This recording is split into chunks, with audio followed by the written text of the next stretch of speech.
Hello again. Welcome to the Bernie Miklasz Show here on YouTube. Thanks for your support as always. The subscriber list continues to grow pretty rapidly. We're not even 3 weeks into this, and we're getting a lot of interest, and I am grateful. I don't take that for granted. I've been trying to answer some more questions. I did about 2 hours of that yesterday in the comment section. I think I got to about 90 or so, but I'll try to do even better going forward. All right, Cardinals won 2 out of 3 from the Brewers. That's good. We'll see where it goes from here. But we've been talking a lot about the future of the Cardinals. And it's not that I'm giving up on anything this year, but yeah, am I skeptical? Am I highly skeptical? Am I doubtful they're going to make the playoffs? Yeah, of course I am. But I wanted to get back to the future because I think this is something that really needs to be pointed out. And I'm sure a lot of you already are aware of it, but I wanted to kind of clarify it and get into it a little bit. I got friends in baseball who work in front offices or they're scouts. And, I like to check in with them every now and then. And so I thought, well, with the Cardinals having another year where I'm going to be polite and say challenged, right? There's a lot of things that have gone wrong that were supposed to go right, like Jordan Walker not firing out this year, Nolan Gorman having a tremendous relapse, just an enormous collapse, and some other players like Lars Nootbaar who have not come through. And so I talked to someone I know is a really reliable go-to because he is objective. It's not like he's sitting here, he's like celebrating the fact the Cardinals are struggling again this year. It's not that at all.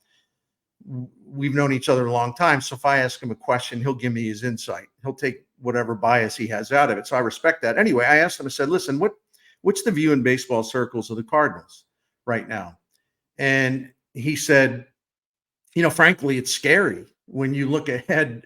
If I'm sitting there, if I'm a member of that organization and I'm sitting there, it looks kind of scary, over the next 3-4 years. And I said, well, what do you mean by scary? And he said, listen, we were talking about the offense, just to clarify. Sorry. He said, well, if, Goldschmidt's near the end, Nolan Arenado, they've got him under contract for 25, 26, 27. And he's getting his hits and he's doing some positive things, but the power's not there anymore, not the way they need it to be. So you're sort of coming to the conclusion, the final descent of their careers, and what's behind them. Like, what do the Cardinals have coming? And, that is a really, really good question. And it's an obvious question. And that's why I'm talking about it today. So you look at the roster, Masyn Winn's, looks like the kind of guy that's going to be here a long time. And listen, I got confidence that he's not going to crash the way Walker did, the way Gorman did. He's a really, really, really confident guy. And he is outstanding about making adjustments. Like, he knows his own swing. He knows what he's got to do better, and he gets after it. I've been an Alec Burleson fan from the beginning. I always thought he would hit in the big leagues. And that said, he's had a really nice year, really good year. But he can't hit left-handed pitching. He's a guy that can really punish right-handed pitching, but has not gotten to the point where he can play every day. And that's okay. You have a big time platoon bat. It's not like that doesn't happen. That's pretty common, but I'm just saying, it's not a guy who'll play every day. And you look at some other guys on the team. I mentioned Nootbaar. He has not come close really over the last 2 seasons to being anything that the Cardinals were dreaming of and hoping for. He's had too many injury setbacks. He's really been disappointing. I'm not writing him off, but if you're looking at this team 2 or 3 years, 4 years down the road, I mean, how does Nootbaar figure in? Is he going to be another washout? And that's what my friend said, who works in the front office for another team. He said, they've had so many guys wash out. Everybody thought Dylan Carlson was really going to be good. Everyone after 2021 thought Tyler O'Neill had figured it out, and going forward, he was going to be strong. He said, they traded Randy Arozarena, and I understand why they did. They really thought highly of Liberatore, and they thought they had enough outfielders at the time. It looked like that, okay. but that didn't work out. And they probably gave him up before actually giving him enough time to play at the big league level. And that is absolutely true. I've talked about that, written about that. And they had a guy like Adolis Garcia who, again, they never really gave an opportunity to. And listen, a lot of other teams could have jumped on him when the Cardinals, made the decision to move ahead without him. So he has surprised a lot of teams, and that should be noted because I think it's a cheap shot to act like the Cardinals were the only team. But they were the ones that had him first. They signed him. If nothing else, you've got to see what he can do. You just can't give up that soon. And I think that's a valid criticism. So again, back to my friend, the question is, well, he asked me, well, what's going to look like 3-4 years from now? Because as Goldie and Arenado kind of move down the road, what's it going to be like, for example, Arenado's final season and then beyond that? What do they have coming? Victor Scott, don't know about him as far as, is he going to be all that? Is he going to develop into some a really good above average major league center fielder? That's a question. I can't sit here and say, oh yeah, don't worry about him. He's going to be great, right? We need to knock that stuff off. We in the media, being a part of this whole thing of like overrating Cardinals prospects, but I think that happens in every other market as well. So where's the next wave of young offensive talent? You would hope that JJ Wetherholt, who was drafted 7th overall in this year's draft, is going to be as good as neutral observers claim he will be. But I don't think there's any, this is sad to say, I don't think there's any young hitter rising up in the Cardinals organization where I can look at and say, well, they can't screw this guy up. I mean, I'd like to say that, oh, well, he's going to be fantastic. No worries. Move on. Just cross his name off the list. He's going to be a nucleus player for a long time. I want to believe it. And I think the chances of him being really good are really strong. But, a lot of this depends on also what the Cardinals are going to be doing with their coaching staff and with their manager and with the front office and who's going to be supervising all these young hitters. And we're talking about hitters today, young hitters that are part of the next wave. It also depends on whether the Cardinals, and I'm going to do a video on this soon, whether the Cardinals are going to get up to speed in terms of their infrastructure, because we obsess over the major league roster, as we should, right? Because that's what it's all about. How's the big club doing? But the big club is not going to be able to get the most out of their young pitchers and hitters until they give those people, those kids, all the tools that are necessary to maximize their potential.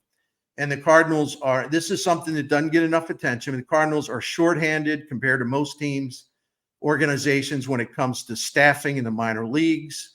They have good instructors. They don't have enough of them.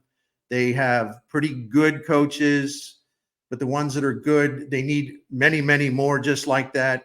They're way behind on establishing comprehensive pitching labs and hitting labs.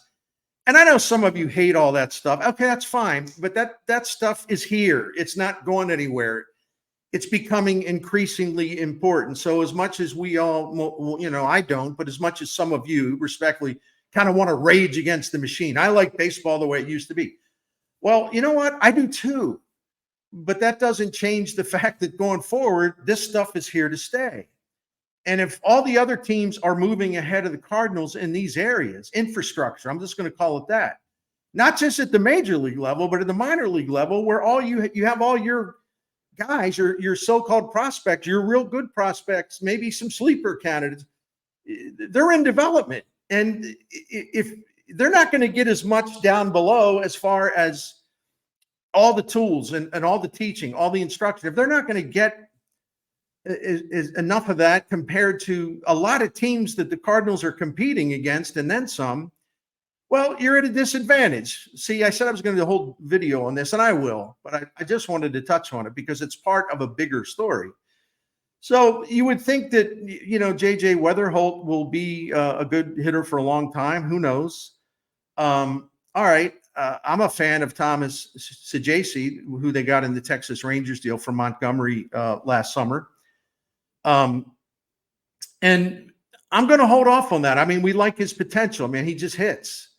So maybe he's one that will develop into an above average major league hitter or more, right? But again, I can't count on that. You can't count on that. We cannot count on that. All right. So you look at some other guys in the organization, and I'm looking at MLB Pipeline, their top 30. And I want to say this as an aside real quick as well. I don't claim to be a prospect expert. When I'm going through names, and I'm not going to go through a lot of names here, because what's the point? I've got nothing to show off when it comes to, close knowledge of these guys. And so for my friends who are watching this, who are really, really well schooled in these matters, don't get mad at me if I leave somebody out.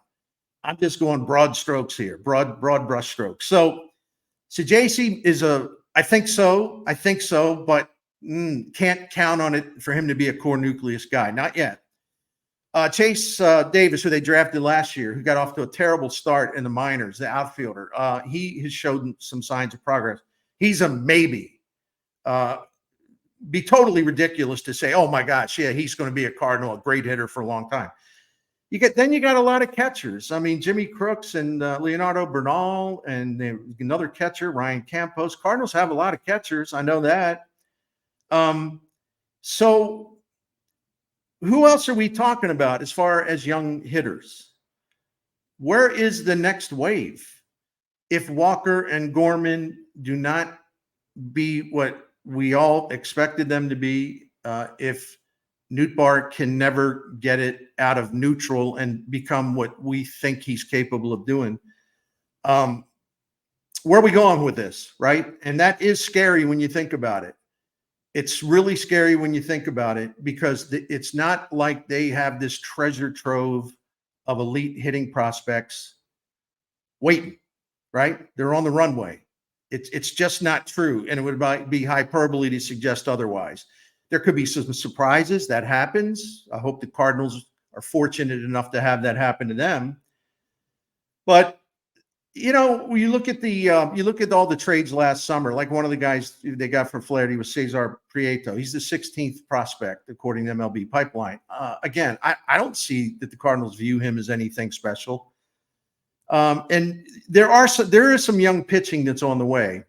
And, if Tink Hens can ever stay, I'm skeptical of that. He could be special. If Tekoa Roby, who they got from Texas, can stay healthy, which has been a tremendous challenge for him. He could be a mid-rotation guy. They have Quinn Matthews is legitimately exciting pitching prospect. Okay. But there are some others. Again, I'm not going through the whole list, but here's the deal. You say, well, they're going to have to trade for guys. Well, who's going to make the trades? Who's going to be running the thing, right? Do you trust the current regime to make trades? Are they willing to give up top prospects? No, I would say this regime is not. So who are they going to trade exactly to get major impact moves, right? Do you trust this regime to sign free agent hitters that aren't like half measure steps? Do you count on Bill DeWitt say, nope, we got to spend more money now because we have to get this thing right. We're going to spend more money. Do you trust that? I don't think you do. Why should we? Will there be enough coaches and instructors? Are they going to expand the major league staff? It's just, even when you say, well, okay, well, here are the potential solutions, right? It's not like you say, okay, all right, now there's a plan, because we don't know who's going to be running things. And that's also a scary thing. The idea that they're not going to turn this thing over upside down after this season. So I'm not trying to be negative, man. I'm not. I'm just saying, when you look ahead, and again, I'm getting this from other baseball people.